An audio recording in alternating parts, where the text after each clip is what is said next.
hal-hal lain yang tidak masuk akal. Kemudian sekarang Casemiro, oke lah, seumpamanya Casemiro ini ingin mendapatkan tantangan yang baru dengan pindah dan bermain di Liga Inggris. Tapi kenapa harus Manchester United?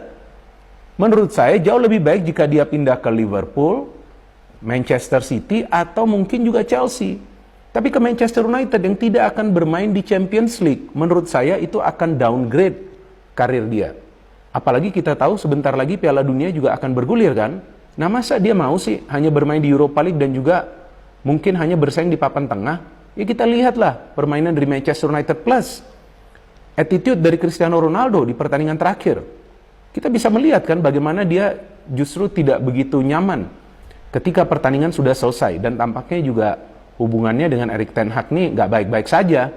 Jadi ya saya nggak yakin bahwa dia akan mau pindah ke klub yang untuk saat ini tampaknya ruang gantinya pun terpecah dan performa di atas lapangannya nih amburadul.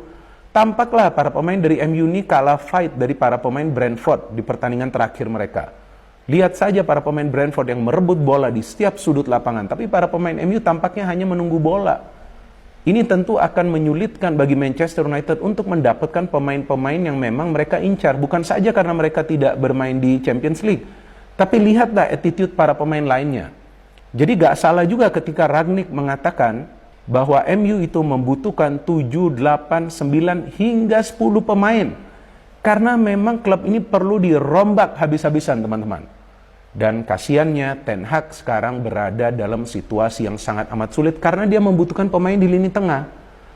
Terlihat dia tidak akan bisa mengandalkan Fred atau juga McTominay di lini tengah dari Manchester United dengan memakai formasi 4-3-3 atau juga 4-2-3-1. Karena yang dia inginkan adalah setiap pemain dari MU bisa membangun serangan dengan mengandalkan passing dan juga pressing. Tampaknya ini kesulitan tersendiri bagi para pemain dari Manchester United. Bahkan De Gea yang diminta memainkan bola saja gagal. Dia melakukan kesalahan itu kan, yang memberikan bola justru kepada Eriksen yang terlihatlah sudah didekati oleh pemain dari Brentford. Jadi memang situasinya sekarang semakin sulit bagi Manchester United untuk mendapatkan pemain di lini tengah. Ya, ini seperti mimpi saja bagi manajemen dari MU untuk mendapatkan Casemiro. Dan yang saya ikutin pemberitaannya di forum Real Madrid Asia Pasifik, ya saya ikut forum Real Madrid Asia Pasifik itu di WA ada. Nah ini yang lucu nih bagi saya nih, nah saya gak tahu ini benar atau enggak. Bahwa yang saya terima infonya, Casemiro itu sudah menelpon kepada Ronaldo dan juga kepada Varane menanyakan bagaimana suasana di klub. Dan ternyata dua pemain tersebut meminta Casemiro jangan datang.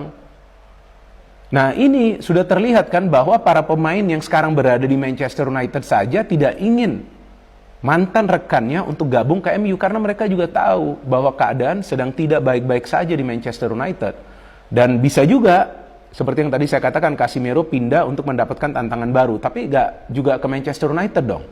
Lihatlah apa yang didapatkan Varane ketika dia memutuskan untuk pindah dari Real Madrid. Yang dia dapat bukan tantangan baru, tapi bully demi bully di setiap pertandingan dari Manchester United. Tentu bully itu ya dia dapat dari medsos, karena memang permainannya juga tidak berkembang, bukan karena Varane-nya gak bagus, tapi lihat partnernya, sang Joker Maguire.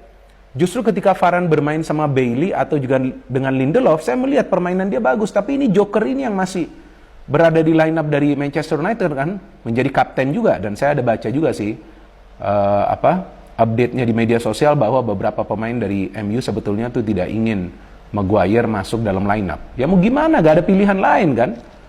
Jadi ya inilah sekarang kesulitan bagi Manchester United. Tapi dari saya sebagai fans dari Real Madrid akan rugi sangat amat besar jika melepaskan Casemiro. Karena untuk saat ini belum ada pengganti dari Casemiro. Tchouaméni masih sangat muda. Saya gak yakin dia bisa langsung menyetel. Valverde bisa bermain di posisi Casemiro, tapi dia sekarang sudah terbiasa bermain di sektor penyerang sayap. Jadi akan riskan menarik dia kembali ke lini tengah. So from me, ya ini seperti mimpi dengan mata terbuka ya bagi manajemen Manchester United untuk mendapatkan Casemiro. Tapi ya namanya juga sepak bola, apapun bisa terjadi ya. Tapi jika Casemiro ini pindah ke Manchester United, ya itu adalah downgrade dari karirnya dan juga akan menyulitkan Real Madrid untuk bersaing di Liga Champions, karena kita tahu bahwa di Liga Champions selalu di final lawan Real Madrid, Casemiro adalah pemain yang kuat di lini tengah dari Real Madrid. Dia jatuh bangun, dia bisa juga sesekali ikut membantu serangan. Bahkan di pertandingan Super Cup lawan Frankfurt, kan dia tuh man of the match-nya. Bagus sekali permainannya kan, memang lawannya Frankfurt, tapi tetaplah dia memberikan kontribusi yang luar biasa bagi timnya. Nah, kita tunggu saja sekarang bagaimana perkembangan beritanya. Jika MU bisa mendapatkan Casemiro, juga bukan menjamin bahwa mereka akan bermain semakin rapi lagi. Tapi mereka perlu merombak besar-besaran dan ya sekarang sudah saatnya melepas Cristiano Ronaldo yang memang terlihat jelas sudah tidak betah lagi di Manchester United. No hate, no politics, only football. Salam sepak bola.